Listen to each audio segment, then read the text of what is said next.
Pekný deň prajem, volejbalová rodina. Rád by som sa z pozície prezidenta Slovenskej volejbalovej federácie prihovoril všetkým vám a v prvom rade poďakoval. Chcem sa poďakovať všetkým, ktorí sa staráte o náš šport naprieč celou krajinou. Všetkým vám, ktorí každý týždeň, každý víkend pripravujete a odohráte všetky zápasy na úrovniach od detičiek až po dospelých. Veľká vďaka vám, ktorí staráte o kluby, bez ktorých by naše hnutie neexistovalo. Veľká vďaka vám, trénerom, ktorí sa staráte o naše hráčky, našich hráčov, naše družstvá. Každý víkend v sezóne cestujete mimo vašich domovov, od vašich rodín a venujete sa našej mládeži. Všetkým vám, rozhodcovia, ktorí k tomu dopomáhate svojou prácou a svojím poslaním. Rád by som sa poďakoval všetkým funkcionárom na úrovni oblastných výborov, na úrovni všetkých klubov, na úrovni správnej rady, všetkých našich komisí a rád, ktoré každoročne pôsobia v rámci nášho hnutia.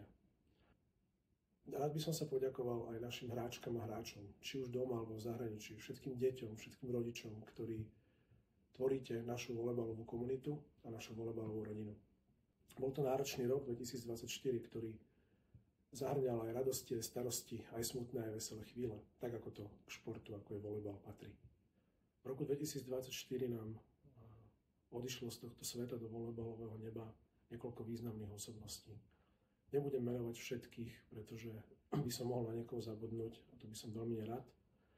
Prosím, aby ste si všetci spomenuli na tých, ktorí nás v roku 2024 opustili a nezabudnime, že sú súčasťou našej volejbalovej histórie a tým pádom sú aj podkladom k našej úspešnej budúcnosti. Som rád, že môžem skonštatovať po tomto roku, že máme za sebou viacero významných milníkov.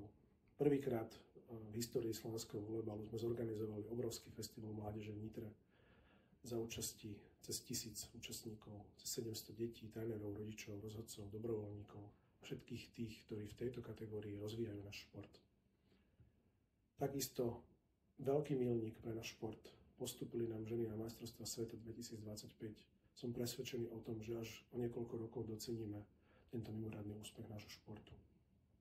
Je množstvo podujatí, množstvo turnajov, množstvo malých zápasov, väčších zápasov, ktoré sa udiali v tomto roku. Nerad by som na niekoho zabudol, ale v každom prípade jedno veľké ďakujem za rok 2024 patrí vám všetkým, ktorí volejbal u nás robíte, chránite ho, zveľaďujete a posúvate tam, aby bol rešpektovaný a spoločensky uznávaný. Volejbalová federácia je v roku 2024 považovaná za významnú športovú organizáciu s množstvom zaujímavých a dôležitých partnerstiev, sponzorov a takisto získala aj kredit na úrovni Svetovej Európskej federácie, Olympijského výboru. A som presvedčený, že momentálne je stabilnou organizáciou, za ktorú sa vy volejbalisti nemusíte hanbiť.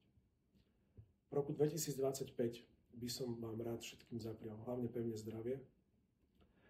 Bol by som rád, keby sa vám splnili všetky vaše športové sny, aby ste vo vašich rodinách, v ktorých sa staráte o náš šport a o volejbal, panovala spokojnosť, aby ste si užili všetky tie dni s našim krásnym športom a aby ste fandili, aby ste podporovali a aby ste sa počas celého roka cítili na volejbalových zápasoch, na všetkých volejbalových podujatiach spokojne a aby ste vedeli, že volejbal je komunita, v ktorej sa oplatí žiť, v ktorej sa oplatí zveľaďovať náš milovaný šport. V roku 2025 zároveň prajem reprezentácii žien úspešné majstrovstvá sveta, Zlatú Európsku ligu, mužom, aby sa nám po jednom neúspešnom cykle vrátili na majstrovstvá Európy, aby sa nám mládežnícke reprezentačné družstva zveľaďovali a zlepšovali vo výsledkoch, hlavne tí najmladšie U16. Pevne verím, že sa nám podarí zorganizovať viacero zaujímavých podujatí, ktoré si budete môcť ako fanúšikovia slovenského volejbalu užiť.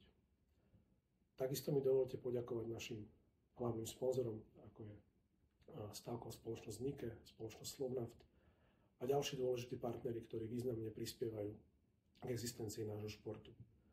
Na záver chcem poďakovať Ministerstvu cestovného ruchu a športu za podporu v roku 2024 a za všetky plánované podpory v roku 2025, ktoré prispejú k tomu, aby volejbal bol úspešnou organizáciou, úspešným športom a mohol v budúcnosti pomýšľať aj nad tým, ako sa priblížiť aj ku kvalifikácii na olympijské hry. Prípadne zveľaďoval svoje postavenie spolu s ďalšími kolektívnymi športami v najbližšom období. Pekný deň ešte.